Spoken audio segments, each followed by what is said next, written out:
What's up, guys? George Mainin here out at Clearwater Beach. We just went for an amazing bike ride out here and went swimming for about 45 minutes out in the Gulf of Mexico, then ate some fresh grouper out at the Sand Pearl while listening to some live music. And I had to pinch myself to see if I was still alive, because I said, oh my gosh, if life can be this good, then heaven can wait. I mean, I just felt like in true nirvana. And, I was doing some reflecting and thinking, and I thought back to a time in my life when, I wasn't so happy. A time actually where, right after, that mother and my daughter and I separated, it was a tough time in my life. Anybody who goes through something like that, it's a tough experience. And I remember that, people would come up to me when they found out that, I was going through that, or I was a single dad, and they'd say, oh, that's so sad, blah, blah, blah. And it would make me feel worse, that people would say that. And still to this day, every once in a while, when someone sees me and they notice that, I don't have a ring on my finger, and I'm a single dad, they say, oh, that's so sad, you're a single dad, oh, yeah.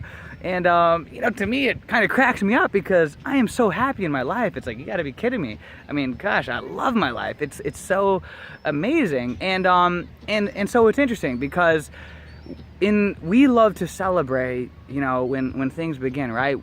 At this time in my life, I've officiated over 500 weddings. I've married over 500 people, and it's always a joyous experience, right? We have a beautiful wedding and things like that, and everyone's happy. But when it comes to, someone divorcing or going through a breakup or a separation, all of a sudden, all the tears come out and everybody's, throwing a fit and everything like that. But really, it can also be a celebration as well, because that is the beginning of something new as well. There are some parts of the world where instead of mourning when somebody dies, it's a celebration. The only difference is the meaning that you give the situation. And so when I meet somebody and somebody tells me that they're going through a divorce or a separation or something like that, I always say, wow, congratulations. And it always kind of like throws them off for a minute.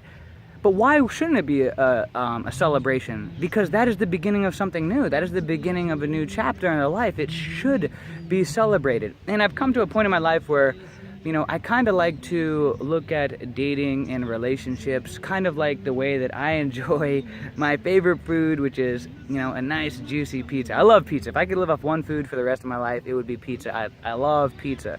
I can't eat every day because, hey, I wouldn't be healthy. So, it's few and far between when I do have pizza, but when I do get pizza, it's fun when, I'm excited when it arrives, when it comes to the table, when I get it. The whole time that I have it, I'm present while the pizza's there and I'm eating it. But when I'm done, I'm not sitting there crying like, wee, like posting on Facebook, wee, pizza, wee. It was a beautiful experience while it lasted. Like Dr. Seuss said, don't cry because it's over, smile because it happened, right? It's so easy for you to look back on your breakup, on your failed relationships and things like that, and in pain and misery. But why not cherish it? And why not say, you know what? I'm just grateful that I was lucky enough to have that experience. Because if you go to the graveyard, there's plenty of people there that never even got that chance, that didn't even live long enough in their life to be able to have a relationship. They maybe, died in the first couple of the years of their life or something like that. So just even being able to go through a heartbreak is something to be grateful for, right? See, think about this. If you're in the lowest 1% income category of the United States, if you are, at the bottom of the barrel, if you are in the lowest 1% income in the United States, meaning that 99% of everybody else is wealthier than you, you're living on like welfare and food stamps, that means that you are richer than 50% of the people in the world. That's right, because 50% of the people in the world live off about $2.50 a day, or $900 a year. And so you being unemployed and living off of food stamps and welfare are richer than 50% of the people in the world.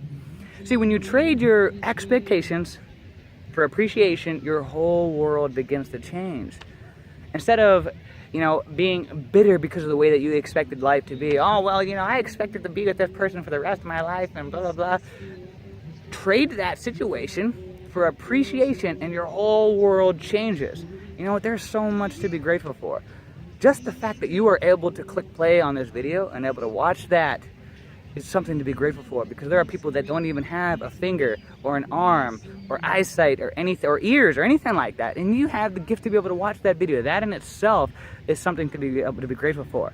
So with that, guys, just remember, trade your expectations for your appreciation and your whole world changes. Sending you all positive vibrations so you have an incredible rest of your week, an incredible rest of the year, and an amazing life. Look at this beautiful sunset. What an amazing life. You know, life is just so beautiful. So beautiful.